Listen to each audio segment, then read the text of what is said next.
गांव में कनुआ नाम का एक मिस्त्री रहता था। साल के बाकी समय तो उसके पास काम सही चलता था, लेकिन बारिश के आते ही उसका पूरा काम ठप पड़ जाता था, जिसके कारण उसकी पत्नी नक्को उससे बहुत नाराज होती थी। घर में खाने को कुछ भी नहीं है, कुछ लाओगे या भूखा मारने का इरादा है? अरे अरे, यह कैसे बोल रही हो तुम? तुम्हारे तो मुंह से आग बरसती रहती है हर समय। जब पेट खाली होता है तो मुंह से आग ही बरसती है, फूल नहीं बरसते।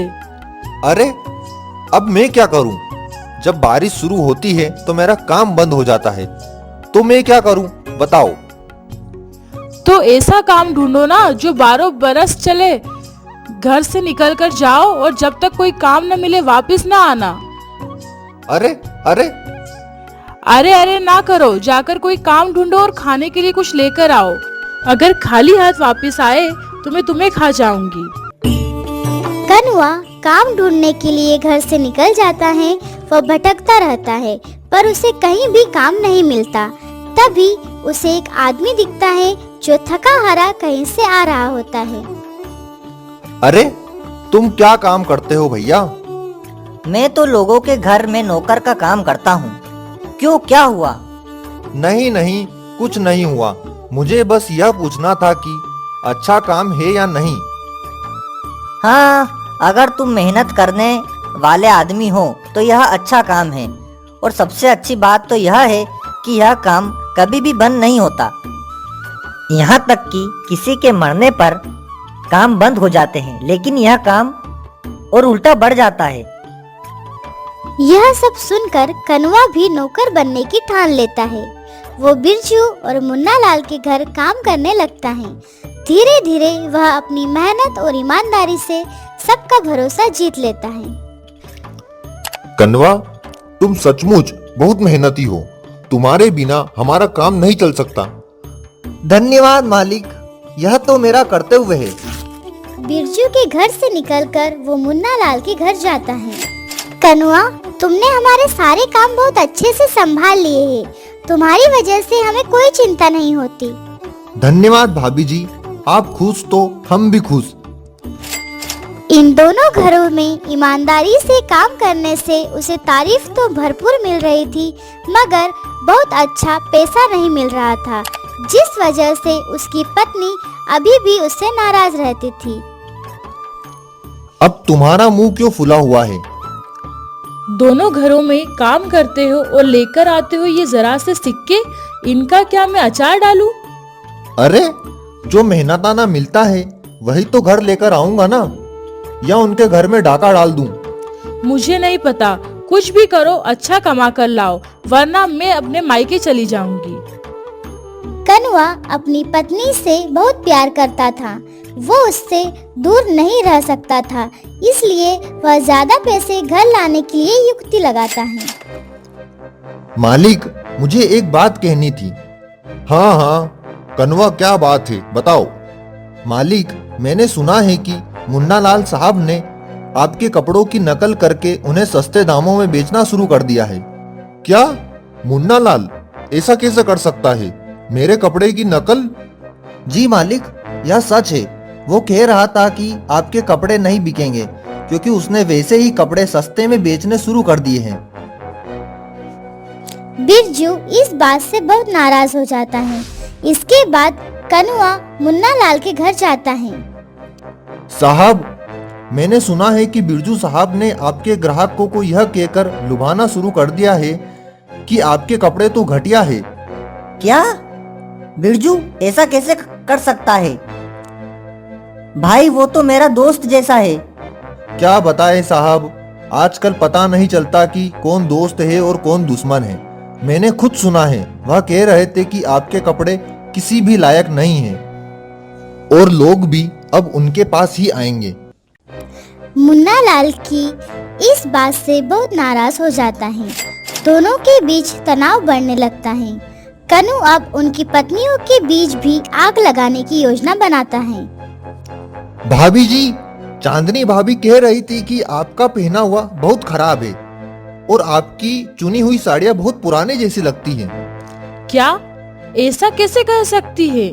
मैं उसे दिखाऊंगी कि असली पहनावा क्या होता है। बड़ी आई। भाभी जी, सरिता भाभी कह रही थी कि आपकी साड़ियाँ देखकर ऐसा लगता है जैसे कि मछली बेचने वाली की साड़ी हो। मुझे पता ही था कि वह मुझसे जलती है, जल कुकड़ी कहीं की।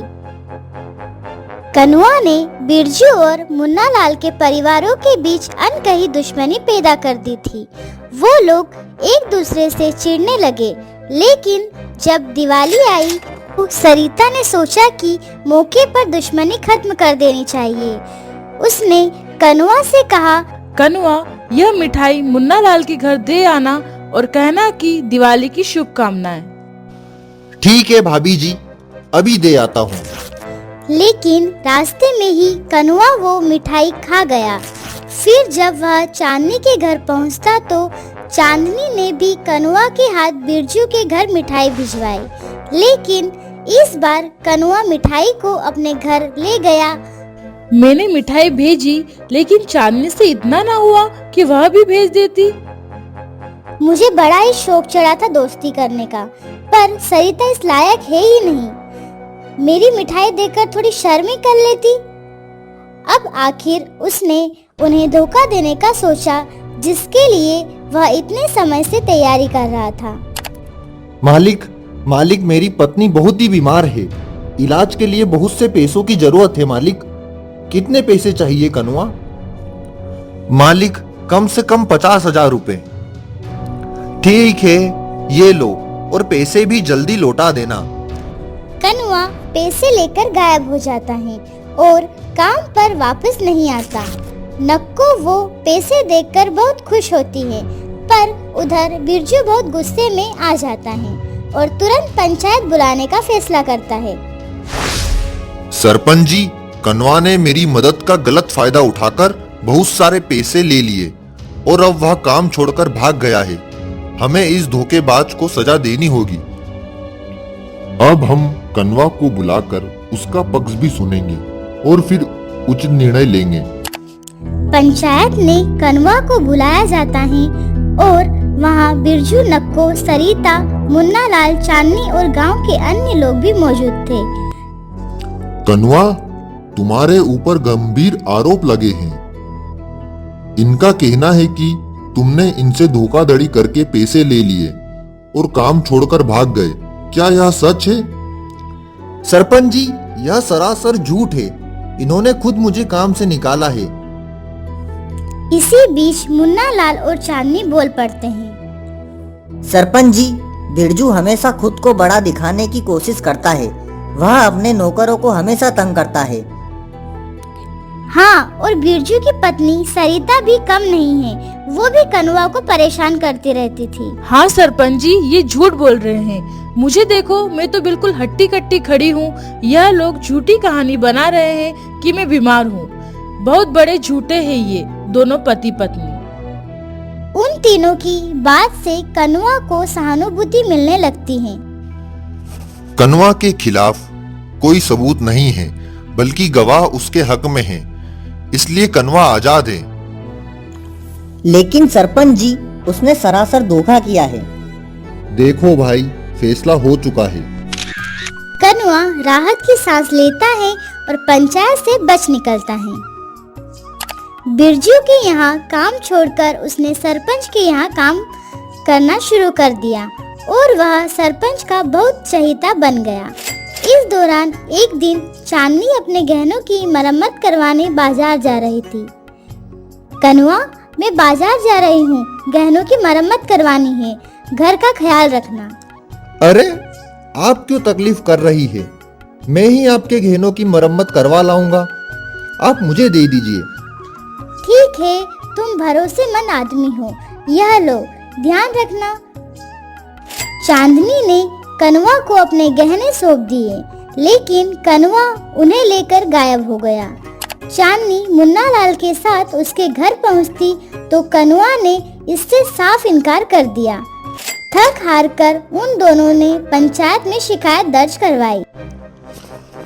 कनुआ, तुम्हारे ऊपर गहने चुराने का आरोप है, क्या यह सच है? सरपंच जी, मैंने ऐसा कुछ नहीं किया है।